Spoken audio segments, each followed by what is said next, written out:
Time to cross the T's, dot the I's on the rest of the week's top stories. And with us now, Dunstan Pryall from the Fox Business Network, Credit.com money expert Farnoosh Torabi, and attorney Clint David, managing shareholder of David Goodman and Madole. Did I get that Madole right there, Clint? I got to get that. That was perfect, Tom. Perfect. Got it. All right. I don't want to mispronounce on that. So let's start with the deal, the tax deal. Democrats say that President reneged on his promise to let the taxes increase on those making more than $250K, but he did get extended unemployment benefits and a cut in the payroll tax. So the question is, will this deal go through? And Farnoosh, let's start with you, because all the focus is on the Dems that are mad at the president, but there's also the Republicans agreed to a huge increase in our debt.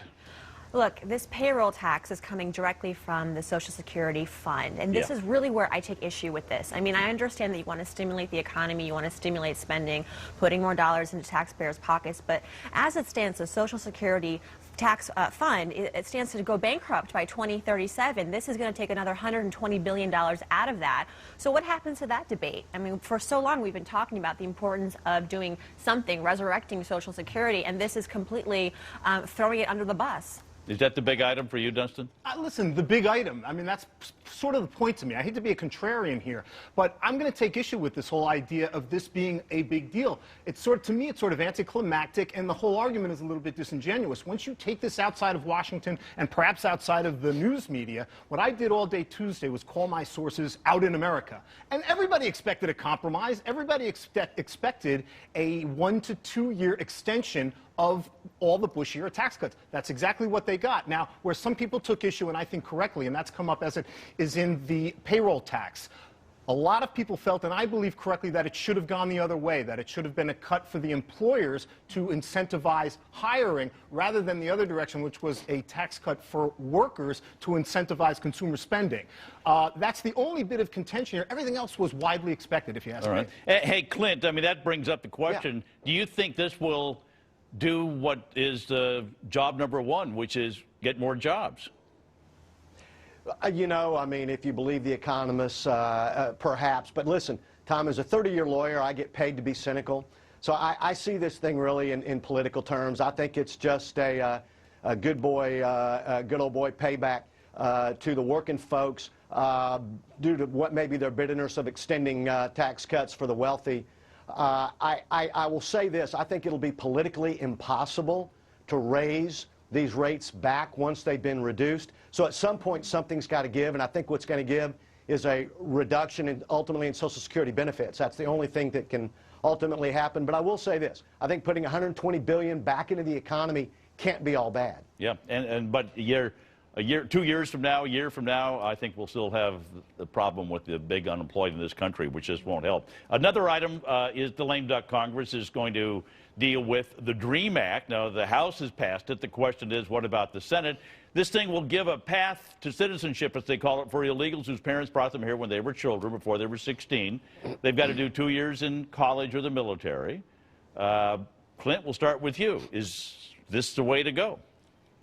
Yeah, I mean, first of all, let me say this. I do live in Texas, so I live on a border state, so I understand the illegal immigration issue, but I have to honestly tell you, Tom, it sort of sickens me to see a number of politicians demagogue this issue. There has to be a solution. I mean, you can't put everybody that's illegally immigrated from Mexico on a bus and take them all back to Mexico. Which way do you mean demagogue? You mean this is just kind of a ploy for Hispanics in this country to say, see, we tried something? No, no, no. I mean, it's a way for politicians to create a wedge issue by saying the only thing we're going to do is maybe better enforce the immigration laws. I consider it a critique of the Republicans that just say absolutely no, this is a mass problem letting these people in illegally, Mexican immigration. You've got to come up with a solution, otherwise it's just gonna mushroom. All right. I mean, I like the solution. It increases revenue, and will increase military recruitment. How can it hurt? Farnoosh? I think it's a win-win, and as a daughter of immigrants, I'm very sympathetic to this. My parents didn't come here illegally, but regardless, I think we want to remember this is about young adults, the children of illegal immigrants who really want to give back to the country that they really call home. And it's not a mass amnesty, as the critics are calling it. It's a long and arduous process. It's also expensive. You have to pay $5,000 just to obtain the temporary residency, and then it's $500 to apply. It's going to be $2 billion added to revenues. It's going to shrink the deficit estimated by 1.2 or 1.4 billion. So I think it's a win emotionally, it's a win constitutionally, it's a win financially. So I'm a fan. Okay. I see it. I don't know. I hate to sound glib about it, but I see it almost seems to me something like if a king was to issue a decree, good people can stay, bad people must go. I don't see it as a serious solution to a vast problem that we're going to have to deal with, which is the immigration problem. But it's a problem America's been dealing with for 250, 300 years, so it's not something that's going away. I see this as a bit of demagoguing. It's the Democrats saying, we're doing a good thing, and if you look at it point by point, it's a good thing. The Republicans say, well, no, we can't, and it puts the Republicans in a tough spot because they're not ostensibly doing a good thing. A serious approach is needed. This is piecemeal. You see the problem about the printing of the money that's causing a problem? We've got a little bit of an error going. They've been printing away $100 bills. These new ones are supposed to have security all over them. The problem is the paper creased during the printing, and it causes a big blank space on the front of Ben Franklin's face.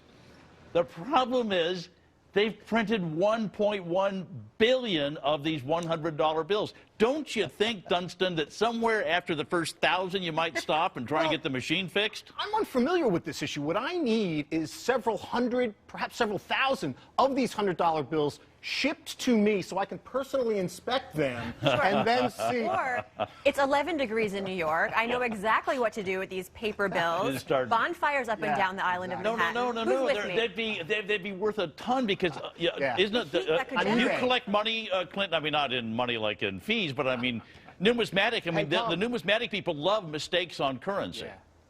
Well, first of all, I'm a lawyer, so I collect as much money as I I possibly know you do. That's why. Fake or real, right? Take it. But let me say this. This is government incompetence at its absolute finest. You're supposed to come up with this super secret $100 bill that nobody can counterfeit, and they can't even print the doggone thing right. I'm okay with the fact that it's tough to print, but after a couple thousand, don't you think you would stop and get the machine fixed? You were watching the Mad Men series finale. That's what was going on. That's 1.1 billion. How much money is that? I don't have a calculator in front of me. They cost 12 cents a piece to make. Is that what it is? And that's double what a bill normally costs, is 6 Just cents. a few forests. Someone will sneak some of these bills out. They will end up on eBay, and someone is going to make a whole lot of money selling these on eBay, and they'll be traded for $100. That's the American way. Forget the tax cuts. Just put these back in the market. All right. Dunstan Pryall, Farnoosh Torabi, Clint David, thank you all very much. Appreciate it.